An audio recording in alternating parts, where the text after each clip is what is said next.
Continuing my conversations with 35th District Representatives, I'm with Dan Griffey right now. Dan, how are you? I'm well. How are you, Jeff? I'm good. Yesterday, I had an opportunity to hang out with Congresswoman Randall, who was in the district, and one of the places that she visited was Turning Point. And today on the Hill is Survivor Advocacy Day. And this, I think, for you is a huge day to hear really impactful stories from folks on bills and laws that you've been working on for the last 12 years, your whole time up there in Olympia. No, I mean, it's important, right?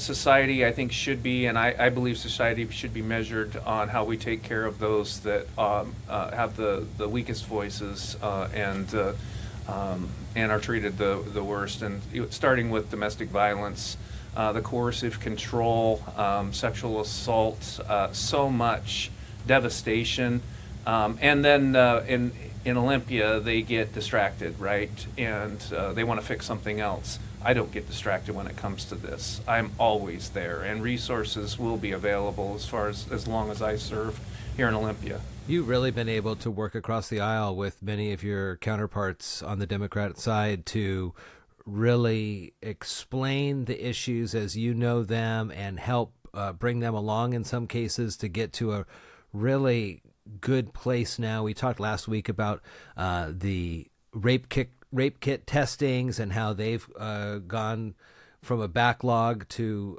readily available or readily analyzed in a timely fashion.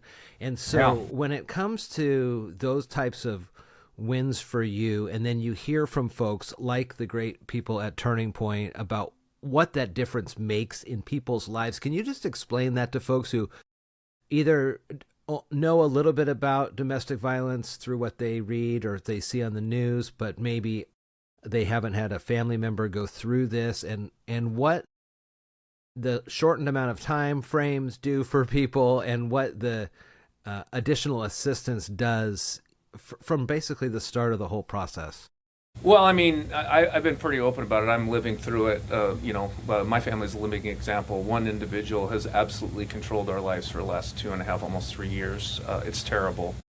Surviving domestic violence is one of the most traumatic and resource-intensive things that a human will have to survive. And having those resources to make sure that those that are abusing them don't win is my mission, right? We don't provide enough. I will never be satisfied that we provide enough. Again, I think Olympia, it's hard to keep their eye on the ball. For me, it's pretty easy to keep my eye on the ball. Places like Turning Point and those, they're cherished resources that we have in the community, and they're absolutely necessary. A lot of people don't know all the services they provide. If someone's seeking a protection order to protect their children or protect themselves, they have resources to help them develop that. It's miserable to go through the court process. We don't make it easy on them.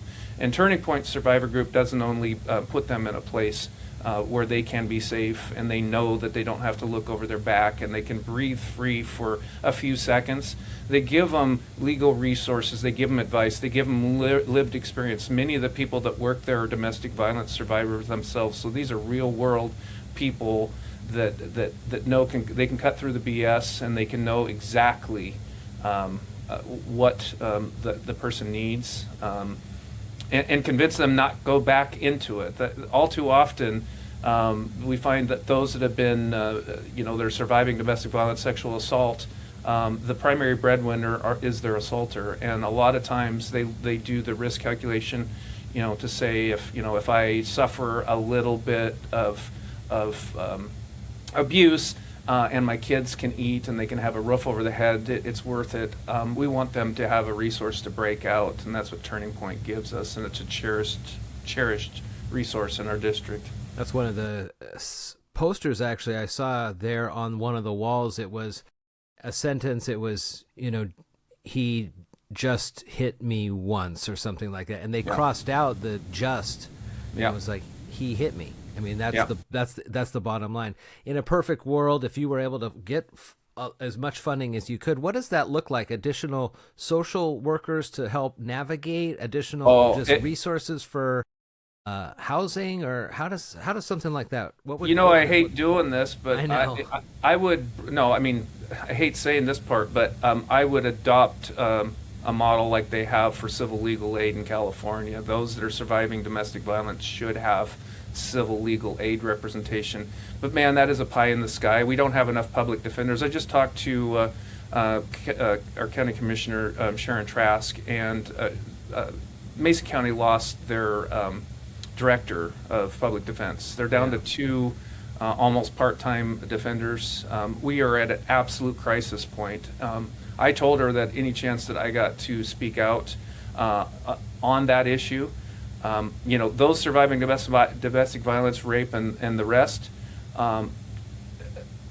finding justice is going to be pretty terrible if the prosecution has to drop the charges because we don't have a public defender.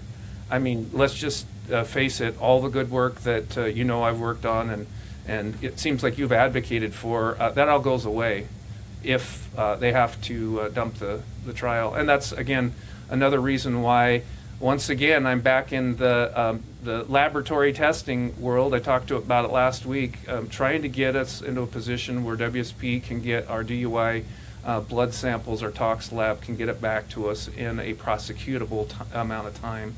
Right now they're waiting 22 months. Right? These are all real threats to the safety and security of the people I represent, and I will live there until we fix it. And sometimes you just have to absolutely cry the loudest, yell the loudest. There's all kinds of techniques you got to use here. But when it comes to domestic violence, it's letting those surviving it tell their stories and giving them a safe place to do it. And usually we can convince them that that's the right way to go. What sort of support are you getting from Mason County Sheriff or Thurston or Kitsap, whoever's in the 35th, when it comes to advocating to try to speed up this process, to get these processed a little faster? Complete support. I communicate regularly with our sheriffs. Less Sheriff Gacy up in the north. We represent such a small portion, but he's an amazing champion. And when we were talking about police use of force and eliminating the prohibition on police pursuits and those sort of things, all three of the sheriffs were invaluable to our work here. We cherish all of them. Sheriff Sanders and Ryan Sperling. Right, they're dear friends, colleagues. I got their phone number. I call them and ask them, how will this, how are we going to fix that, or will this actually fix this? They're ready, available for me, and an asset to the decision making I do here. One of the things that we talked about, and this will be the last little part, so I know you got to get off, but one of the things we talked about at your legislative send-off was kind of already hearing, don't be asking for more, and this is regarding state funding, I guess, in different departments. Don't be asking for a lot of additional monies. It's going to be hard to pass bills into law that have more financial impact because of the finances of the state. Is that holding true? I've heard a little bit about some of these different tax proposals from the governor's side of the aisle and things like that. What are you hearing about kind of those levers of government, how they're moving? Well, let's just face it, Jeff. If they pass an income tax, they're not going to get a lot of money right away, so they're going to have to cut. We just don't have enough money to pay the bills, right? So how do we do it in an organized fashion? How do we do it making sure that we prioritize those services? Like last year, we cut $800 million from Medicaid for Washingtonians, which lost us $800 million from the federal government in federal Medicaid match. And now the majority is talking about a $400 million shortage in Medicaid after cutting $1.6 billion. So I don't like those cuts as much as I hated those cuts. I also said in those send-off is that this majority here will blame so much on the current federal administration that they won't solve problems here. And I'm really concerned, Jeff, that that's going to be the case, punting and kicking the can down the road. Capital flight in Washington State is a real threat and is really happening. If we make business regulations and just doing business too hard, businesses will leave. Those with the capital to do the things that we want, to build houses and all those sort of things, we want as many of those people in Washington State as we can possibly have. So I still stand concerned, as I said at that legislative send-off, that we might be going the wrong way here in Washington State, but we seriously have to look at what we're spending our money at. Or, unfortunately, I think we keep going down the path of needing another $2 billion every legislative session, and I find that to be unsustainable. When I was talking with the Congresswoman yesterday, we talked about small businesses, and she had a roundtable at the Civic Center with many of those. And what I think, we talked about this, but please, when you talk about capital leaving and businesses potentially leaving,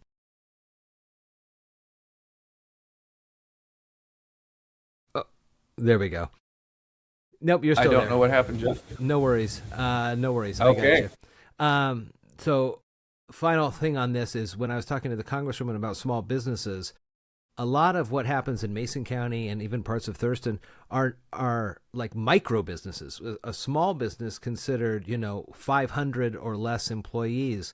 Sure. Those types of places that could potentially leave because of different taxing implications. I mean, those are, to us in Mason County, those are large employers. Well, they're huge. And last year we charged a 9.9% service fee. So if you were in a service industry, we charged you 9.9% because you're providing a service to the community, physical therapists, doctors, lawyers. Jeff, like I said before, if we're going to have an argument about tariffs and the federal government and all that kind of stuff, let's have real arguments about taxes are actually taxes. Yeah. The majority here will say tariffs are taxes, which I absolutely agree. I think tariffs are absolutely bad for Washington State. There is some creative ways that this administration is using it, and I think there is some beneficial outcomes nationally. But yeah, tariffs do end up being a tax on the end consumer, but taxes certainly do as well. And we are absolutely regulating and taxing our small businesses and our micro businesses, to use the good Congresswoman's language, out of existence.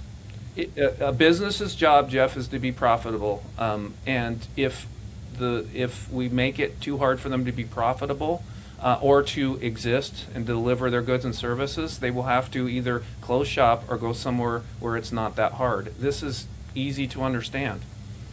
35th District Representative Dan Griffey on the line with me now, and I appreciate your time. I'll let you get off to the day, and we'll check in next week as we keep moving through this session. It's got to be we're almost halfway done, I'd imagine, here before too long. Right? It's getting there, yeah. Thanks, Jeff. I appreciate talking to you. Yeah, good to see you, buddy.